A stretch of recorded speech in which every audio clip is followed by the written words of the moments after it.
Всичко най-важно от Европа през последните 24 часа да започваме една от водещите новини, която е, че Зеленски в тесен кръг пред неговите хора в партията му "Слуга на народа", така се казва партията на Зеленски, също както и сериала, който той беше излъчил преди да стане президент, излезе с това, че са говорили за мирни преговори. Зеленски е казал, че трябва да се подпишат мирни споразумения с Русия до ноември. След ноември времето ще да бъде изключително лошо, зимата е изключително тежка за украинците в ситуацията на война. По фронта няма да имат вече достатъчно боеприпаси и снаряжение.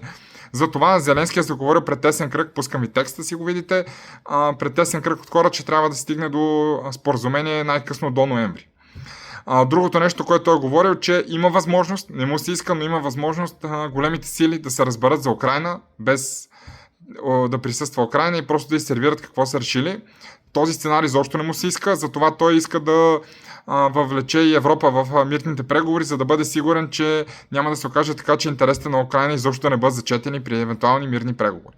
Случайно си или не, съвсем в същия ден излезе едно видео на бившия външен министър на Украйна, Кулеба, който между другото беше и в България, си държа изключително нахално, изключително нагло, все едно сме му длъжни да му пращаме помощ. Припомням само за тези от вас, които се интересувате. Той излезе след това видео, в което говори, че освен, че голяма част от Киев ще бъде разрушен и няма какво да направят украинците, съвсем възможно той спомена за сценарий, в който Щатите и Русия да са се разбрали, Русия да атакува по-интензивно един месец Украйна, за да може Украйна да смекчи позицията си за преговори и да бъде по-благосклонна да преговаря. Знаете, за тези от вас, които следите канала ми, че в около може би 2-3 месеца преговорите между Русия и Украйна са зациклили.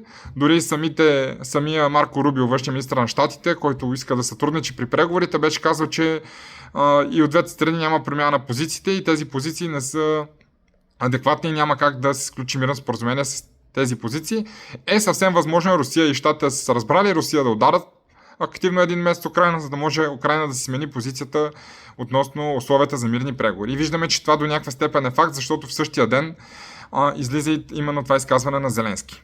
Сега, една друга малка информация, която е много важна, аз ще говоря по-детално за нея, като говорим за Щатите, но тя касае и Европа, и Израел, и до голяма степен НАТО. Американци се излезе с информация, вътрешна информация, че имат сериозен недостиг на волфрам. Волфрам е необходим за изграждането на ракети, на дронове, на бойни установки, на боеприпаси, така че без волфрама имат сериозни забавяния в производството на военна техника.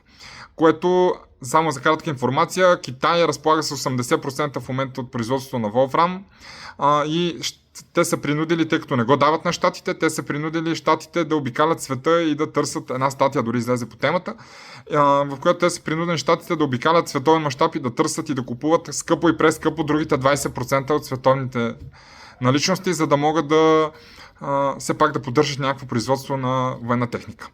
Това до голяма степен отговаря защо щатите не искат да продължат безмисленото изсипване на оръжие в Иран, нито да подкрепят Украйна за набезите и срещу руснаците.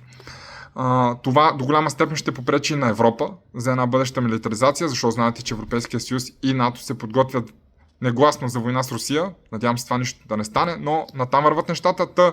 Липсата на волфрам ще забави тези планове доста сериозно и щом щатите биват спъвани, няма да коментираме какво се оказва за европейските държави и като цяло за НАТО.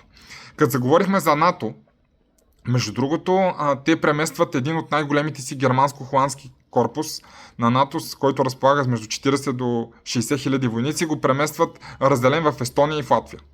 Според Reuters, излезе статията, според Reuters НАТО се готви за война с Русия именно от Латвия и от Естония. Защото този, така да се каже, корпус е огромен. Представете си за една малка държава какво са 60 хиляди натовски войници.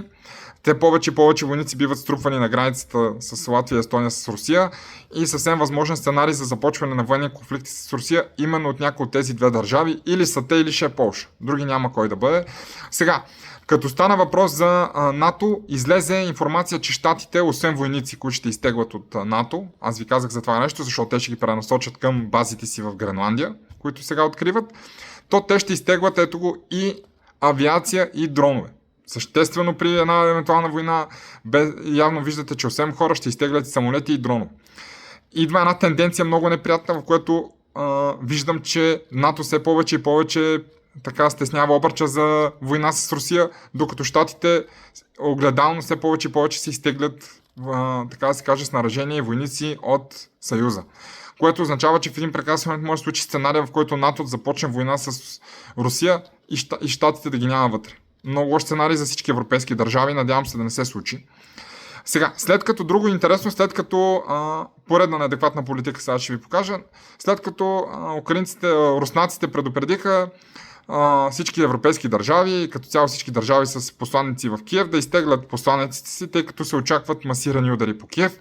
Дори Лавров и Рубио се чуха, в което Лавров е обяснил подробно какво ще правят на Рубио и му казва да си изтеглят като цяло дипломатите. САЩ изтеглят голяма част от дипломатите си от говорните лица там, но какво се случва в Германия? В Германия повикали са руския посланник в Германия, скарали му си как може така да ги сплашва, как може такава агресия и са му обявили не само, че няма да изтеглят дипломатите си Европейския съюз, ами още по-свирепа помощ ще ли да дадат за Украйна. Неадекватна политика, за съжаление, неадекватна. Не случайно излезе и Кирил Медведев, той официално не е официалният говорител на Путин, казва, че той излезе и каза, ето с една статия, щом Европейски съюз не иска да си стегли дипломатите от Киев, значи имат дипломати в излишък. За съжаление, абсолютно прав. Аз не виждам защо ще реагираш толкова остро при положение, че държавата дори те предупреждава преди ударите, за да може да си спестиш евентуални жертви, неприятни жертви. Но крайна сметка такова каквото е. Сега, като стана въпрос за НАТО, иска да ви кажа, че се провеждат в момента и в Хасково учения на НАТО, на Щатите, Турция, част от Германия, България и още една-две държави в Хасково се провеждат, мисля, че до 29-ти, в което те ще преглеждат настъпление и евентуална реакция на удари в Черно море. Сега, знаете от другата страна на Черно море кое е? Затова ви казвам, че все повече и повече НАТО затяга обръча около война с Русия, а все повече и повече щатите се дърпат, което не говори изобщо добре. И по последни новини се оказа, че Украйна е ударила с доста дронове, е ударила електроцентралата в Запорожка област, има над 50 експлозии, тя спрява да функционира. Все още се чака допълнителна информация от там, но виждаме, че украинците масирано ударят с дронове в знак на, така да се каже, на реваншизъм към това, което направиха руснаците в Киев. Все още нямам достатъчно информация, ще ви държа в течение, но едно е важно. Украйна излезе в ООН с сериозна антируска позиция и осъди агресията на Русия в Киев. И забележете, 3 държави не са подкрепили, 47 държави са подкрепили, Европа и още доста други са подкрепили резолюцията на Украйна и забележете кои държави не са го подкрепили. САЩ, Русия и Китай. Което само по себе си може да ви говори за това, че няма значение колко държави са подкрепили, когато големите 3 сили не те подкрепят, горе-долу нищо не може да правиш. Следете ме, след обед ще ви пуснат доста интересна информация. Оказва се, че Нетаняху е в много влошено здраве, прият болница. Още доста интересни неща съм ви приготвил. До скоро!